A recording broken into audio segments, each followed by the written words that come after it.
la Russie et la Chine mettent un frein à l'option militaire de Trump au Venezuela. Face à l'intention des États-Unis d'intervenir au Venezuela et de contrôler le pays, se place le facteur des alliances avec la Chine et la Russie, puissances qui remettent en cause l'hégémonie états-unienne au niveau mondial. Une investigation de Mission Verdad, 23 octobre 2017. La Chine, une ceinture, une route. La Chine s'est proposée de réactiver la route de la soie, cette ancienne route commerciale qui s'étendit autrefois de la Chine à l'Occident sous l'Empire romain et par laquelle la soie orientale arriva pour la première fois en Europe.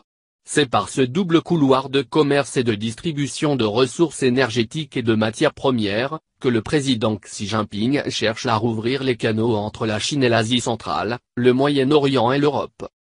L'initiative La Ceinture et la Route ICRE a été lancée en 2013.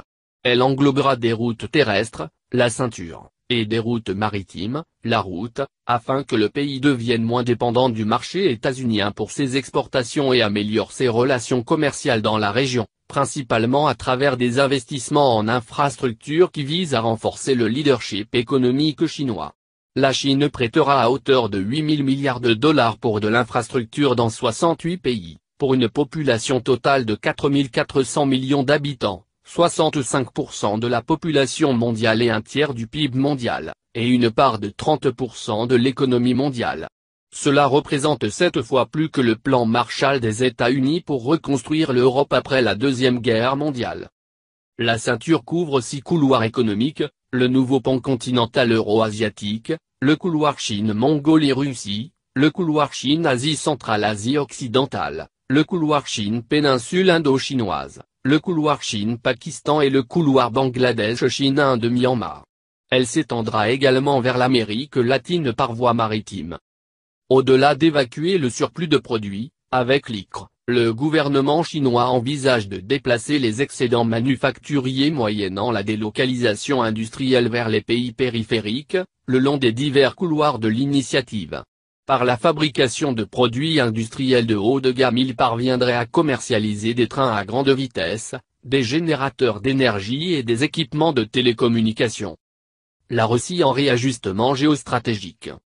De son côté, la Russie maintient une politique extérieure qui a été considérée comme intelligente par différents analystes et lui a permis de contourner une crise provoquée par le ralentissement économique, les sanctions de l'Occident et la chute des prix du pétrole.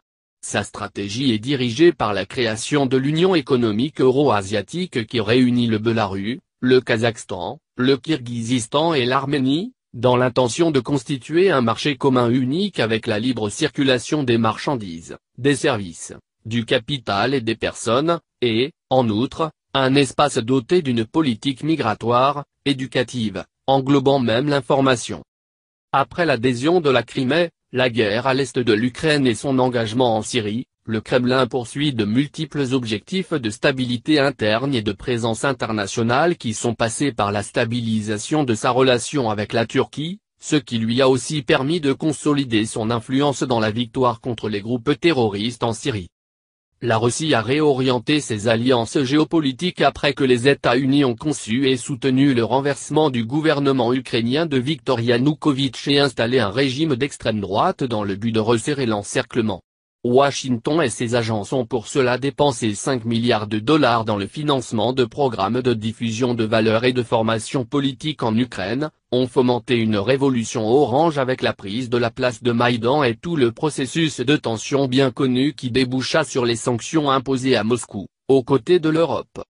Un des objectifs de sa conception de la politique extérieure énoncée en novembre 2016, est de renforcer la position de la Russie comme un pays prédominant dans le monde moderne et de retrouver son influence dans la stabilité et la sécurité du système démocratique mondial. Voici, parmi d'autres, quelques directions spécifiques. Lutter contre la pression politique et économique des États-Unis et de leurs alliés, qui conduisent à la déstabilisation mondiale.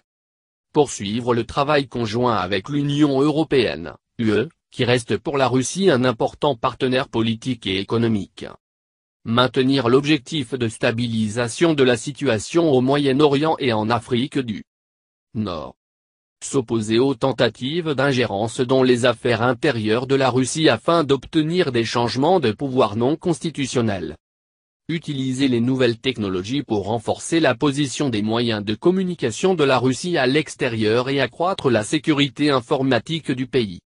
Considérer le projet de construction d'un système de défense antiaérien des États-Unis comme une menace pour la sécurité nationale, ce qui donne à la Russie le droit de prendre les mesures de réponse nécessaires.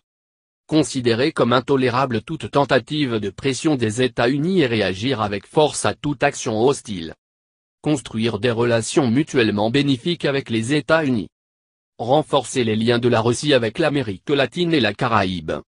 À cause des sanctions occidentales, qui ont réduit l'accès des compagnies russes à la technologie, aux investissements et au crédit de l'Occident, ainsi qu'en raison de la chute du prix du pétrole, s'est développé un processus d'intégration économique et d'alignement politique qui servirait de contrepoids à l'UE, avec un espace économique qui ira de Saint-Pétersbourg à Shanghai.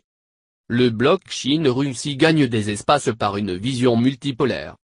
Les deux nations partagent de plus en plus les éléments d'une vision du monde pluripolaire, elles privilégient l'importance de maintenir des États-nations forts qui jouissent d'une pleine liberté d'action au niveau international.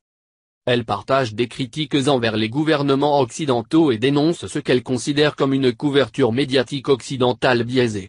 Elles dénoncent aussi le financement étranger d'organisations non gouvernementales, ONG, et l'utilisation de techniques de mobilisation sur les réseaux sociaux pour fomenter l'instabilité. En 2011-2012, Poutine a rejeté sur les ONG parrainées par les États-Unis la responsabilité des manifestations de rue tenues à Moscou. En 2014, Pékin a vu une main étrangère derrière le mouvement de protestation à Hong Kong. Récemment, le secrétaire américain au Trésor, Steven Mnuchin, a menacé la Chine de l'exclure du système international du dollar américain si elle n'appuie pas les nouvelles sanctions contre la Corée du Nord, ce qui a suscité chez l'analyste Paul Craig Robert la réflexion suivante: le gouvernement des États-Unis, État en faillite, dont la dette dépasse les 20 000 milliards de dollars, qui se voit obligé de créer de la monnaie pour acheter ses propres titres de créance, menace la deuxième plus forte économie mondiale, dont le pouvoir d'achat est supérieur à celui de l'économie des États-Unis, et cela à partir du scénario prévu selon lequel une énorme quantité de transactions économiques sortirait du système du dollar provoquant la réduction de son volume et de son importance. La Russie et la Chine achètent de plus en plus d'or pour soutenir leurs économies et faire face à la valeur artificielle du dollar pendant que les pays de l'axe asiatique commencent à réaliser des échanges commerciaux dans leur propre monnaie, y compris pour le pétrole, coup sévère porté au pétrodollar. L'Amérique latine à l'horizon. Des analystes affirment que l'existence même du groupement des BRIC, Brésil, Russie, Chine, Inde et Afrique du Sud, favorise l'autonomie des États latino-américains au niveau international et élargit leur marge de manœuvre en politique extérieure. Il s'agit d'un groupe qui occupe 29% de la terre ferme de la planète, sans compter l'Antarctique, concentre 43% de la population mondiale et près de 27% du PIB mondial en termes de parité du pouvoir d'achat. Au cours du sommet qui s'est tenu en septembre dernier, le bloc est convenu de créer la nouvelle banque de développement, qui prévoit d'accorder des prêts à hauteur de 4,000 millions de dollars en 2018 tout en finançant des projets à moyen terme du secteur privé. Il a aussi été convenu de créer un fonds d'obligations en devise nationale pour contribuer à assurer la stabilité des investissements dans les pays du BRIC, stimuler le développement de marchés obligataires nationaux et régionaux des pays du BRIC, y compris l'augmentation de la participation du capital privé étranger et l'amélioration de la stabilité financière des pays du BRIC. De nombreux analystes affirment que si la Chine parvient à redessiner la carte du commerce mondial, elle créera des opportunités pour que les exportations latino-américaines trouvent de nouveaux débouchés en Asie. On parle également d'un câble de fibre optique transpacifique pour unir les deux régions, tandis que la Chine s'intéresse au financement de tunnels, routes et chemins de fer qui aideront à acheminer les produits des pays de la côte atlantique de l'Amérique latine vers la Chine et vice-versa. Le commerce et les investissements de la Chine en Amérique latine ont connu une croissance exponentielle depuis l'an 2000, les exportations de l'Amérique latine vers la Chine, après l'escalade des sanctions de 2014, ont augmenté de 5 000 millions de dollars en 2000 à 120 000 millions de dollars en 2012, de même qu'ont augmenté les importations depuis la Chine, générant une balance commerciale totale d'environ 230,000 millions de dollars par an. Pour plusieurs des principales économies de l'Amérique latine, comme le Brésil, l'Argentine, le Chili et le Pérou, la Chine a remplacé les États-Unis en tant que principal partenaire économique, mais non en tant qu'investisseur. Voilà un défi crucial pour l'hégémonie économique dont ont joui les États-Unis dans la région, depuis le déclin de l'Empire britannique, fruit de la Seconde Guerre mondiale. La collaboration stratégique de la Russie avec le Brésil, en particulier dans le cadre des BRICS, ainsi que la coopération avec l'Argentine, le Venezuela, Cuba, le Nicaragua et d'autres États de l'Amérique latine et de la Caraïbe, recherchent des réponses aux nouveaux défis et menaces. L'incorporation d'entreprises russes dans les secteurs dynamiques de l'industrie, l'énergie, les communications et le transport dans les pays de la zone s'est vue accompagnée de la consolidation des liens à travers la communauté des États latino-américains et caribéens, CELAC. La relation de la Russie avec les partenaires latino-américains, en particulier l'Argentine, le Brésil, le Chili, l'Uruguay et l'Équateur, a franchi un nouveau pas après l'escalade des sanctions de 2014, qui limitait l'importation de produits alimentaires en provenance de l'UE, des États-Unis, du Canada, de l'Australie et de la Norvège. La Russie les a remplacés par des livraisons venues de l'Amérique latine et a mis en route la mission de rendre leur économie plus compétitive et plus diversifiée en accordant un plus fort appui au développement de leur économie agricole. Le commerce estimé de la Russie avec l'Amérique latine et la Caraïbe s'est élevé à 24 000 millions de dollars en 2013 tandis que la Chine continue à détrôner d'autres concurrents étrangers, par le biais de fusions et rachats qui ont atteint 102 200 millions de dollars investis par la Banque de développement de Chine CDB, et la Banque chinoise d'import-export, Chexim, entre 2005 et 2013. Il faut souligner qu'aucun des pays de la dite Alliance du Pacifique, bloc commercial latino-américain qui inclut actuellement le Chili, la Colombie, le Mexique et le Pérou, n'a pris la décision, en son temps, de rompre les relations avec la Chine, alors même que ce bloc apparaissait comme un partenaire proche des États-Unis et du Canada.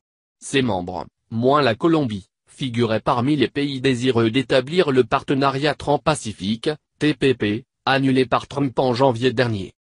Comme elle compte peu de positions dans le Pacifique en raison de la barrière de contention géographique que représente le Japon, Taïwan, l'Indonésie et d'autres lieux contrôlés par les USA, la logique d'expansion chinoise est orientée vers le Pacifique Sud.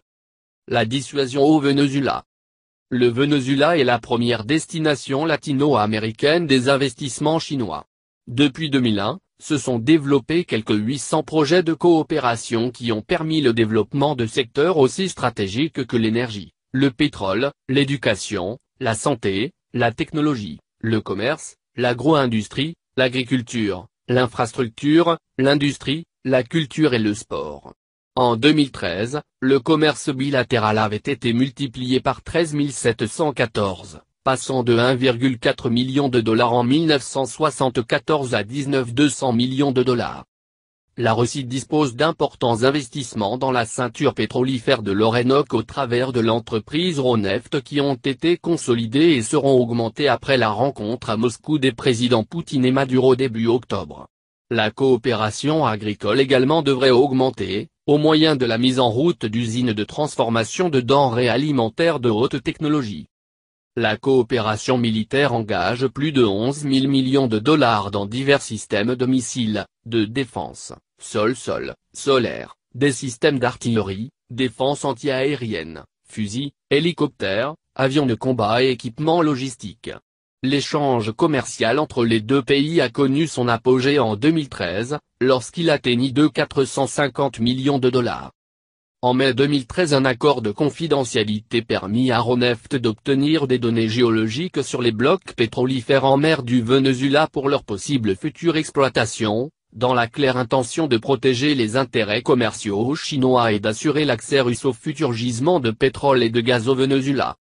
La Chine et la Russie déjouent l'intérêt qu'ont les États-Unis à intervenir d'une manière plus décisive dans la politique vénézuélienne car les alliances passées par le pays caribéen sont vitales pour leurs objectifs géostratégiques. Les déclarations depuis Moscou et Pékin à chaque agression réalisée par les États-Unis ces dernières années, ont été claires. Les deux gouvernements ont appelé à la résolution souveraine des conflits et à la non-ingérence, car les sanctions imposées par l'administration Trump représentent une attaque directe aux alliances passées avec le pays sud-américain. D'où précisément leur appui à une résolution des conflits au Venezuela par la voie des élections, sous l'autorité de l'État vénézuélien et de son institution électorale, objet des attaques, le CNE. Une partie du conflit global se déroule sur un territoire local, ce qui permet au Venezuela, dans les reconfigurations des dynamiques géopolitiques, de jouer un rôle décisif en faveur du multipolaire comme recherche d'un équilibre politique global qui lui permette d'exercer son droit à exister de manière souveraine.